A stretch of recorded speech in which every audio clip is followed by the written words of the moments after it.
27, Histologi Hewan Teori kelas D1 akan menayangkan video yang berjudul Histologi Jaringan Limfoid Sekunder. Organ limfoid sekunder atau perifer mempertahankan limfosit naif yang matang sampai respon imun adaptif dimulai. Selama presentasi antigen, misalnya dari sel dendritik, limfosit bermigrasi ke pusat germinal jaringan limfoid sekunder, tempat limfosit tersebut mengalami ekspansi klon dan pematangan afinitas. Limfosit dewasa yang sakit kemudian bersirkulasi antara darah dan organ limfoid perifer sampai mereka bertemu dengan antigen spesifik di mana mereka menjalankan fungsi respon imunnya. Bagian-bagian organ limfosit sekunder adalah yang pertama, lymph node atau kelenjar getah bening, yang kedua, amandel, yang ketiga, bercak Peyer, yang keempat, spleen atau limpa, yang kelima, kelenjar gondok, dan yang terakhir adalah kulit serta jaringan mukosa terkait atau MALT.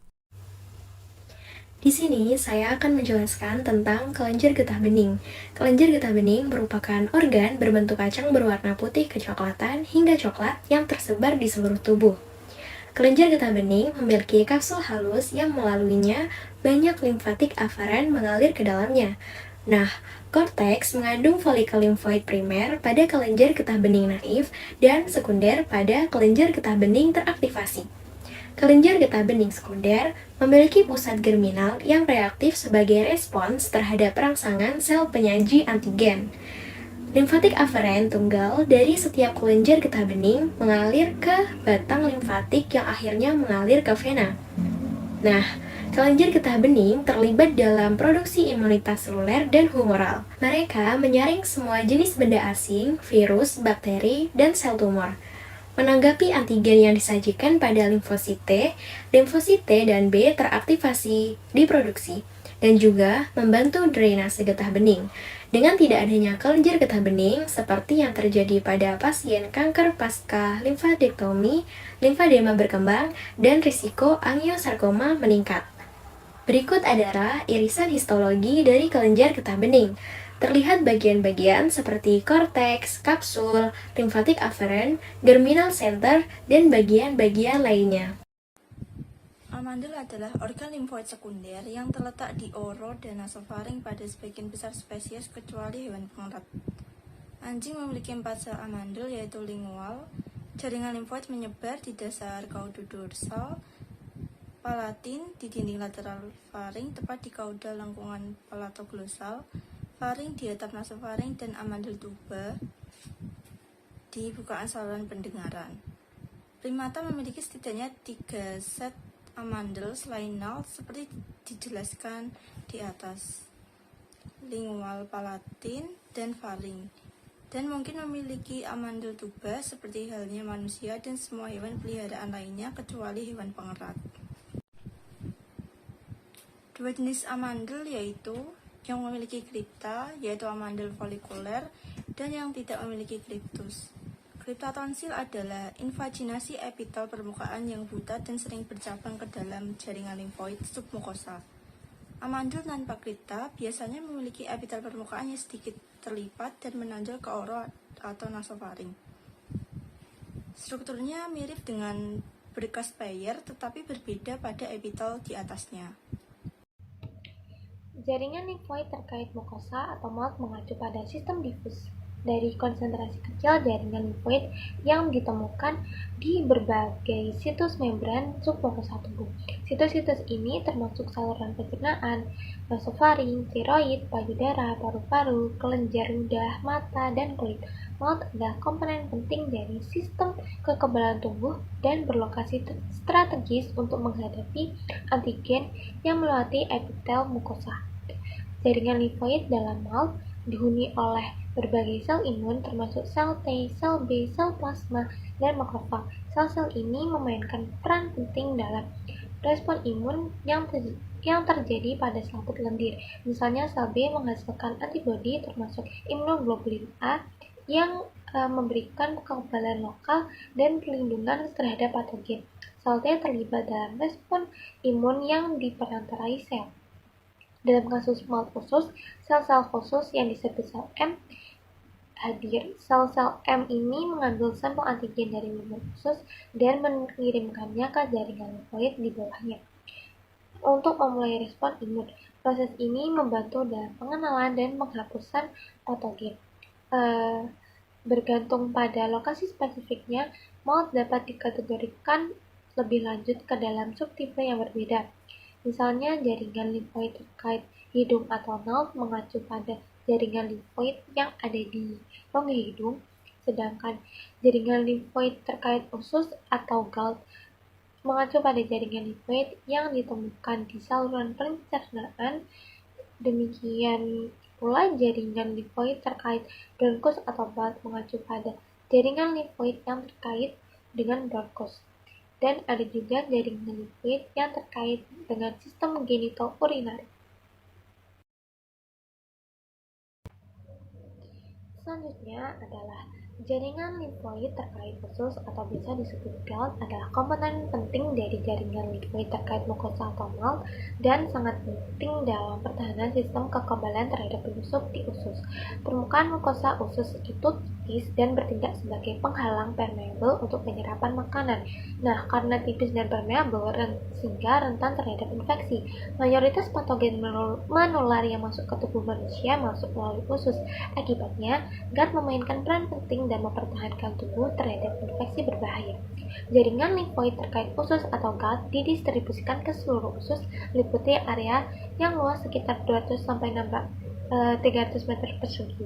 Mukosa usus terstruktur untuk meningkatkan luas permukaan untuk penyerapan dan terdiri dari proyeksi seperti jari, yaitu yang disebut villi. Villi ini ditutupi oleh satu lapis sel epitel yang membentuk penghalang antara GALT dan lumen usus dan isinya. Untuk melindungi sel-sel epitel ini dari pH asam usus, mereka dilapisi dengan lapisan glikokalix pada permukaan luminalnya. Selain distribusi umum GALT di seluruh usus, struktur spesifik adalah bagian dari GALT. Ini termasuk tambalan paya di usus kecil, folikel limfoid terisolasi yang tersebar di seluruh usus, dan usus buntu pada manusia. Berbagai jaringan limfoid bertindak sebagai antarmuka antara sistem kekebalan tubuh dan antigen yang masuk, termasuk cincin Thomson-Wadager, agregat limfoid kecil di kerongkongan, jaringan limfoid di perut, agregat limfoid di usus buntu dan usus besar, dan limfoid intraepitel diselingi dalam epitel lapisan permukaan mukosa. GALT dapat dibagi menjadi dua kategori berdasarkan struktur dan fungsi yang terkait. GALT yang terorganisir terdiri dari folikel seperti Pachysphere, kelenjar getah bening mesenterika, dan usus buntu yang lebih terorganisir. Fungsi utamanya adalah untuk menginduksi reaksi kekebalan. Selanjutnya, diffuse GALT di sisi lain terdiri dari sel T dan sel B yang tersebar, makrofag, eosinofil, basofil, dan sel mast, terutama terletak di lamina propria. Bagian GALT ini terdiri dari sel efektor matang yang siap menjalankan fungsi kekebalannya. Jaringan limfoid terkait bronkus atau BALT adalah jenis struktur limfoid tersier yang merupakan bagian dari jaringan limfoid terkait mukosa atau MALT. Jaringan ini terdiri dari folikel limfoid yang terletak di paru-paru dan bronkus, memainkan peran penting sebagai tempat utama yang efektif untuk respon imun mukosa dan sistemik. Secara struktural, BALT menyerupai jaringan limfoid lain yang ditemukan di usus, seperti bercak Peyer, yang terdiri dari agregat limfosit yang diorganisasikan ke dalam folikel, yang dapat ditemukan di semua lobus paru-paru serta di sepanjang bronkus utama. Di dalam folikel ini, mayoritas limfosit adalah sel B yang berperan penting dalam respon imun. Struktur bronkus associated lymphoid tissue atau BALT bervariasi di antara spesies mamalia yang berbeda, terutama dalam hal pemeliharaan dan indusibilitasnya. Pada spesies tertentu seperti kelinci atau babi, BALT merupakan komponen normal dari paru-paru dan bronkus.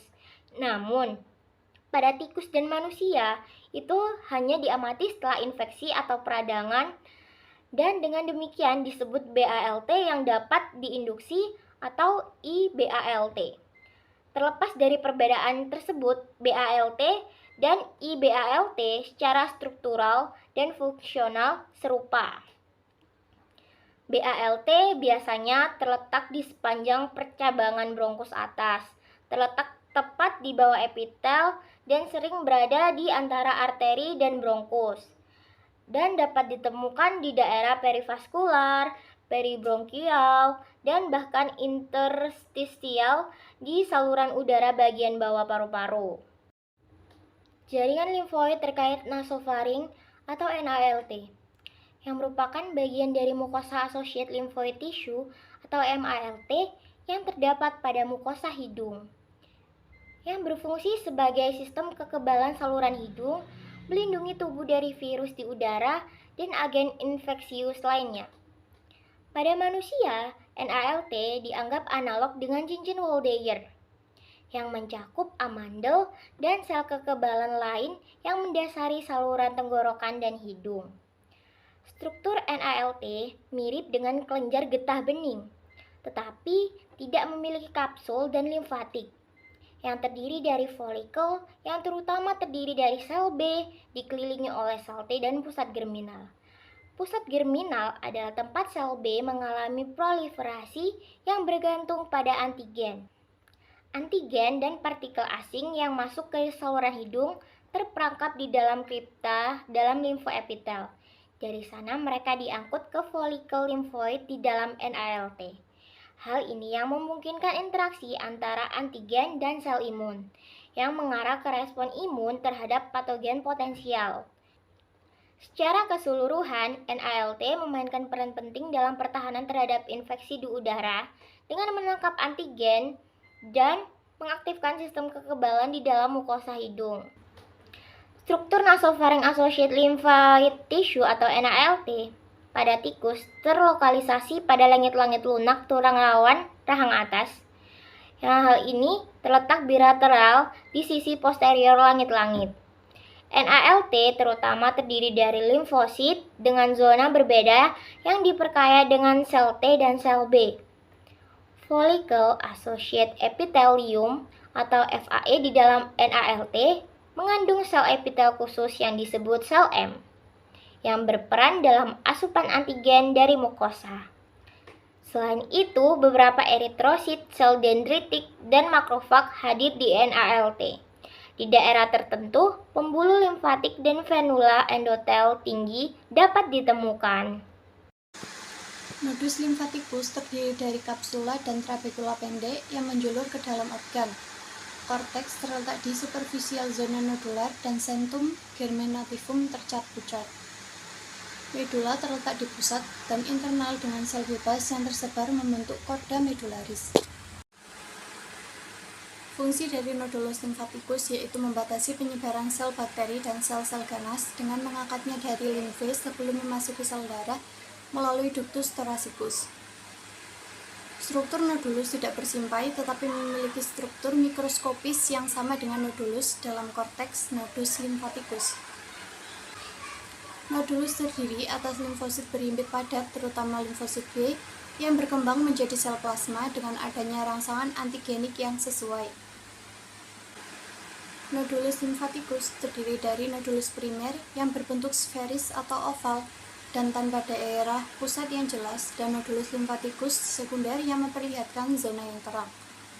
Germinal center sendiri yang terdapat pada bagian dalam merupakan pusat kumpulan limfosit aktif yang kaya akan sitoplasma yang muncul hanya setelah lahir sebagai respon terhadap pemaparan antigen. Selanjutnya adalah spleen atau limpa. Spleen merupakan organ kecil di dalam tulang rusuk kiri, tepat di atas perut. Nah, bagian dari sistem limfatik yang juga merupakan bagian dari sistem kekebalan tubuh. Spleen berfungsi untuk menyimpan dan menyaring darah serta membuat sel darah putih yang melindungi dari infeksi. Banyak penyakit dan kondisi yang dapat mempengaruhi cara kerja limpa. Limpa yang pecah atau robek bisa berakibat fatal loh. Nah, berikut adalah irisan histologi dari spleen. Terlihat bagian-bagian seperti kapsul, vena, arteri, germinal center, limfatik nodul, dan bagian-bagian lainnya. Selanjutnya ada Peyer's patch atau bercak Peyer adalah struktur yang terdapat dalam lapisan mukosa usus kecil terutama pada ilium. Struktur ini merupakan bagian dari sistem kekebalan tubuh dan berperan dalam melindungi tubuh dari infeksi dan patogen yang masuk melalui saluran pencernaan. Beberapa komponen utama penyusun Peyer's page melibatkan sel-sel dan jaringan tertentu, antara lain yang pertama adalah limfosit, tersusun atas limfosit B yang berperan dalam produksi antibodi untuk melawan patogen, dan limfosit T yang melibatkan respon kekebalan tubuh. Selanjutnya ada sel M. Sel-sel ini merupakan lapisan epitel yang melapisi Peyer's page. Berfungsi sebagai gatekeeper atau penjaga pintu masuk bagi patogen, memungkinkan patogen untuk melewati lapisan epitel dan mencapai sel-sel kekebalan di bawahnya. Selanjutnya ada follicle lymphoid yang terdapat di follicle lymphoid di dalam Peyer's page yang mengandung sel-sel B dan sel-sel dendritik. Sel-sel B di dalam follicle lymphoid dapat membentuk pusat germinatif untuk memproduksi antibodi. Selanjutnya ada sel-sel dendritik yang memainkan peran penting dalam presentasi antigen kepada sel-sel T dan B dan memicu respon kekebalan tubuh. Selanjutnya ada jaringan limfoid yang mengandung banyak jaringan limfoid terorganisir maupun tidak terorganisir yang berperan dalam merespon patogen. Peyer's page bekerja sebagai pusat kekebalan lokal di saluran pencernaan, membantu mengenali, merespon, dan memerangi patogen yang masuk melalui makanan atau minuman. Fungsi ini sangat penting untuk menjaga kesehatan saluran pencernaan dan melibatkan kerjasama antara berbagai sel dan komponen kekebalan tubuh lainnya. Organ selanjutnya yang termasuk dalam jaringan limfoid sekunder adalah kelenjar gondok atau yang sering disebut dengan kelenjar tiroid. Kelenjar gondok atau kelenjar tiroid ini merupakan kelenjar hormon yang berbentuk seperti kupu-kupu yang terletak di bagian depan bawah leher atau di bagian jakun. Tiroid mengeluarkan dua hormon penting, yaitu triiodatironin dan juga tiroksin. Hormon ini berfungsi untuk mengatur laju metabolisme dan memicu sel untuk mengubah lebih banyak glukosa. Nah, berikut ini merupakan tampilan dari kelenjar tiroid atau kelenjar gondok jika diamati di bawah mikroskop menggunakan perbesaran 40 kali atau 400 kali, di mana lapisan permukaannya terdiri dari sel epitel bersilia yang ditutupi oleh lapisan lendir. Tiroid mengandung jutaan folikel kecil seperti kantung yang menyimpan zat-zat penting, di mana sebelum zat itu diekskresikan ke dalam aliran darah, zat tersebut diubah menjadi tiroksin terlebih dahulu. Berdasarkan paparan video sebelumnya, dapat disimpulkan bahwa organ limfoid sekunder merupakan organ limfoid yang responsif terhadap stimulasi antigenik atau tempat interaksi limfosit antigen dan pengontrolannya. Limfosit yang dibentuk di organ limfoid primer akan bermigrasi ke organ limfoid perifer atau limfoid sekunder. Organ limfoid sekunder terdiri dari kelenjar getah bening, amandel, bercak payar, limfa, kelenjar gondok, kulit, dan jaringan limfoid terkait mukosa. Organ limfoid berfungsi menghasilkan limfosit atau sel darah putih dari sel-sel progenitor. Dengan adanya limfosit, tubuh dapat melakukan respon imun terhadap patogen penyebab penyakit yang masuk ke dalam tubuh. Sekian dari kami. Wassalamualaikum warahmatullahi wabarakatuh. Bye-bye.